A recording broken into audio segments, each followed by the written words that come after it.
When I first moved into Maplewood Estates, I thought I was stepping into a peaceful, well-maintained community. Everything looked perfect. The manicured lawns, the neat sidewalks, and the friendly smiles. But that illusion shattered the day I met Karen, the self-proclaimed queen of the HOA. She was the kind of person who thought a clipboard gave her royal authority, and she wielded it like a sword. One morning, I received a letter from the HOA stating that I had agreed to a special assessment fee of $200 for community beautification. The problem? I never signed anything of the sort. My name was scrawled at the bottom of the attached document. But even at a glance, I knew it wasn't my handwriting. The loops were wrong, the strokes too rushed. I called the HOA office immediately. The secretary nervously admitted that Karen, the HOA president, had submitted all signatures herself. I demanded to see the originals. When they showed me, I nearly laughed. She had copied my name from an old check used for community dues. The boldness was almost comical, but the seriousness hit me quickly. This wasn't just nosy behavior. This was fraud. When I confronted Karen at the next HOA meeting, she didn't flinch. "It's for the community's benefit," she said smugly. "You'd have signed it anyway."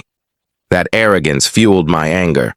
"Forgery is a crime, Karen," I said, my voice steady but cold. "You can't just sign people's names because it's convenient." She scoffed, dismissing me like a child. The rest of the board sat uncomfortably. I could see doubt flicker in their eyes. Karen had ruled the HOA with fear and manipulation for years. But this time, she went too far. I took photos of the forged document and called my attorney the same night. Karen thought she could silence me with her usual intimidation tactics, letters, fines, and threats about violating HOA bylaws. But she underestimated one thing. I wasn't afraid.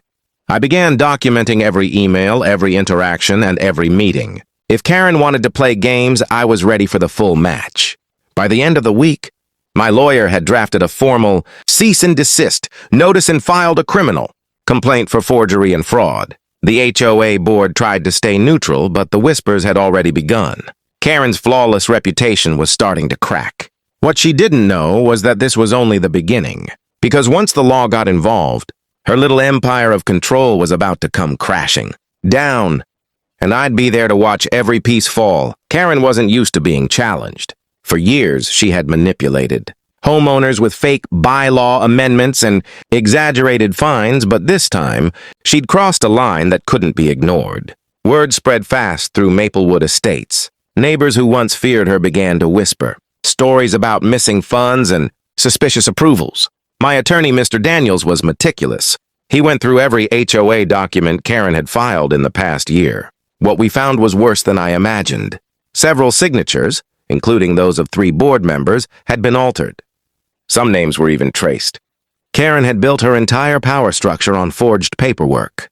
When we called for an emergency HOA meeting, Karen tried to cancel it, claiming technical issues. But we held it in my backyard instead. Half the neighborhood showed up, holding copies of the fake documents I'd distributed. Karen arrived furious, clutching her clipboard like a shield. "You can't just hold meetings without authorization," she barked. "Funny," I said, "since you've been authorizing people's signatures without asking them?" Murmurs spread through the crowd. One elderly neighbor, Mrs. Pearson, stepped forward holding a document. "You signed this in my name, too," she said. Her voice trembled, but her words cut deep. "I trusted you." For the first time, Karen's mask cracked. She stammered. I only did what was necessary to keep the HOA running." Mr. Daniels stepped forward, holding up evidence. "Necessary doesn't excuse felony forgery, ma'am. You've impersonated residents, falsified votes, and mishandled funds." Karen's face turned pale. Her usual arrogance vanished. That night, we submitted everything to the county prosecutor's office. Within a week, she was officially charged with forgery, fraud, and misuse of HOA funds. The police arrived early one morning to serve her with court papers. She screamed that it was a conspiracy led by me, claiming she'd been set up. The truth, however, was simple. She'd set herself up. Neighbors began sharing stories of Karen's bullying, fines for unmowed lawns, threats over mailbox colors, even demands for inspection fees she pocketed personally. The entire community united, something she had always tried to prevent. As the court date approached, Karen tried every trick: delay requests, emotional pleas, and even fake doctor notes, but justice was patient. She didn't know it yet, but her downfall would be public, humiliating and permanent. The courthouse buzzed with quiet anticipation on the day of Karen's hearing. Nearly half of Maplewood Estates had shown up to witness it. For many of us, it wasn't just about justice. It was about watching years of manipulation finally come to an end. Karen entered in her usual beige suit, clutching a binder stuffed with papers. She looked defiant, but her eyes darted nervously. She had hired a lawyer known for theatrics, hoping charm could sway the judge.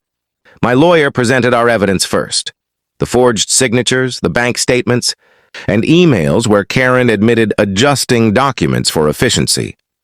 The courtroom was silent as the handwriting expert took the stand, confirming the signatures weren't mine, or anyone's who had supposedly signed them. Karen's defense tried to spin it as a clerical misunderstanding. But when the judge asked, "Did you personally sign documents on behalf of other homeowners?" her hesitation was fatal. "Only when they were unavailable," she mumbled. The judge raised an eyebrow. "You do realize that's forgery?" The spectators murmured. Karen's confidence began to crumble. Then came the financial records, over $15,000 in unaccounted HOA funds traced back to her personal bank account. Her face flushed red. The defense lawyer tried to deflect, but the evidence was ironclad. When it was my turn to speak, I stood tall. "Your Honor, we trusted her to manage our community. Instead, she lied, forged, and manipulated us for her own control. This wasn't an accident, it was intentional." Karen snapped from the table. "You're just trying to destroy me!" The judge slammed his gavel. "Enough! You destroyed yourself!" By the end of the session, the verdict was clear. Karen was found guilty of forgery, fraud, and embezzlement. She was fined heavily, ordered to repay the stolen funds, and barred from ever serving on any HOA again. The court also ruled that all her prior HOA decisions were nullified, restoring control to the community. As the bailiff led her away, Karen glared at me, but I felt nothing but relief. The power she once wielded so carelessly was gone, crushed under the weight of her own lies. For the first time in years, Maplewood Estates had hope again. After Karen's conviction, the neighborhood underwent a transformation, not just in management, but in spirit. The fear that had lingered for years vanished. Homeowners who once avoided HOA meetings now showed up eager to help rebuild. We held elections for a new board. This time, everything was transparent. Open votes, public budgets, and accountability. I was elected vice president, not because I wanted power, but because people trusted me to keep things fair. Karen's house sat dark for weeks.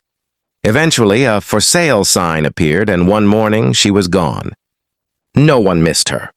The new residents who moved in had no idea of the chaos that once ruled the community. We discovered that Karen's false fines and inspection fees had totaled nearly $30,000 over her tenure. The restitution she paid helped us repair the community pool and plant new trees, symbolic of growth after the storm. Life slowly returned to normal. Kids played in the park again. Neighbors waved to each other without fear of being reported.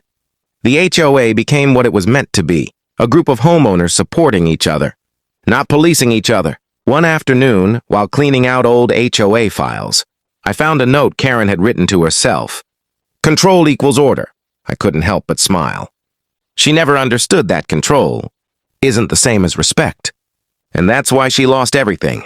The court's ruling became a local headline, a warning to other HOAs about transparency and abuse of power. Reporters called it the Maplewood case, and it inspired other communities to audit their HOAs. Months later, I walked past the rebuilt community sign at the entrance of Maplewood Estates.